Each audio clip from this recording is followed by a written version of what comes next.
കശ്മീരിലെ പഹൽഗാം ഭീകരാക്രമണത്തിൽ വിറങ്ങലിച്ച് നിൽക്കുകയാണ് രാജ്യം. മലയാളികൾ ഉൾപ്പെടെ 28 പേരാണ് ഭീകരാക്രമണത്തിൽ കൊല്ലപ്പെട്ടത്. ഇവരുടെ മൃതദേഹങ്ങൾ സ്വദേശത്തേക്ക് എത്തിക്കുന്നതിനിടയിൽ മറ്റൊരു വിവരം കൂടി പുറത്തു വരുന്നു. കേരളത്തിലെ പാകിസ്ഥാൻ പൗരന്മാരുടെ റിപ്പോർട്ടാണ് പുറത്തു വരുന്നത്.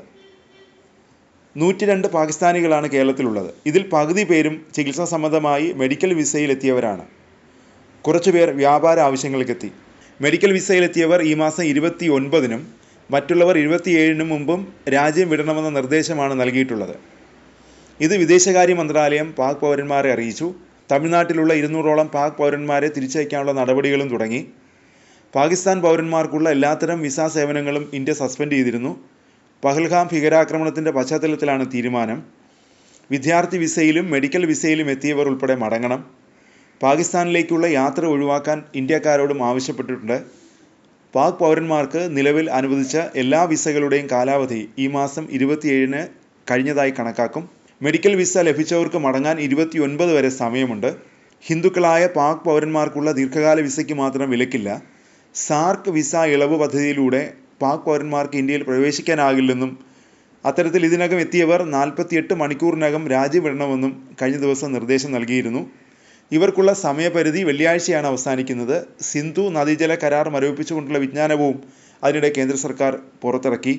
പഞ്ചാബിലെ അട്ടാരി, ഹുസൈനിവാല, സഡ്കി അതിർത്തികളിൽ പാകിസ്ഥാൻ റേഞ്ചേഴ്സുമായി ചേർന്ന് BSF ദിവസേന വൈകിട്ട് നടത്താറുള്ള റിട്രീറ്റ് സെറമണി ഒഴിവാക്കി. ഇരു രാജ്യങ്ങളുടെയും സൈനിക കമാൻഡർമാർ നടത്തി വന്നിരുന്ന പ്രതീകാത്മക ഹസ്തദാനം ഇനി ഉണ്ടാകില്ല. ഇരുഭാഗത്തെയും ഗേറ്റുകളും പരേഡിൽ ഉടനീളം അടഞ്ഞുകിടക്കും.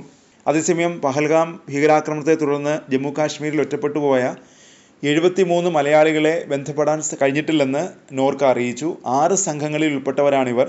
നേരത്തെ നോർക്കയുടെ ഹെൽപ്പ് ലൈനിൽ ഇവർ രജിസ്റ്റർ ചെയ്തെങ്കിലും പിന്നീട് ഇവരുമായുള്ള ബന്ധം നഷ്ടമായി. ഇതുവരെ 51 സംഘങ്ങളിലെ 560-ലധികം മലയാളികളെ കണ്ടെത്തി കശ്മീരിന് പുറത്ത് എത്തിക്കാൻ കഴിഞ്ഞിട്ടുണ്ട്. പഹൽഗാം ബൈസരനിൽ വിനോദസഞ്ചാരികൾക്ക് നേരെയാണ് ആക്രമണം ഉണ്ടായത്. വിനോദസഞ്ചാരികൾ പതിവായി എത്തുന്ന മേഖലയാണ് ബൈസരൻ താഴ്വര. മേഖലയിലേക്ക് ട്രെക്കിങ്ങിന് പോയവർക്ക് നേരെയാണ് ആക്രമണം ഉണ്ടായത്. തോക്കുധാരികൾ വിനോദസഞ്ചാരികൾക്കരികിലെത്തി വെടിയുതിർക്കുകയായിരുന്നു. ചൊവ്വാഴ്ച ഉച്ച കഴിഞ്ഞ് 2:30-ഓടെയാണ് ആക്രമണം നടന്നത്. ആക്രമണത്തിന് ശേഷം ഭീകരർ ഓടി രക്ഷപ്പെട്ടു. പിന്നാലെ ആക്രമണത്തിൻ്റെ ഉത്തരവാദിത്തം ലഷ്കർ-ഇ-തയ്ബ അനുകൂല സംഘടനയായ ദി റെസിസ്റ്റൻസ് ഫ്രണ്ട് ഏറ്റെടുത്തിരുന്നു.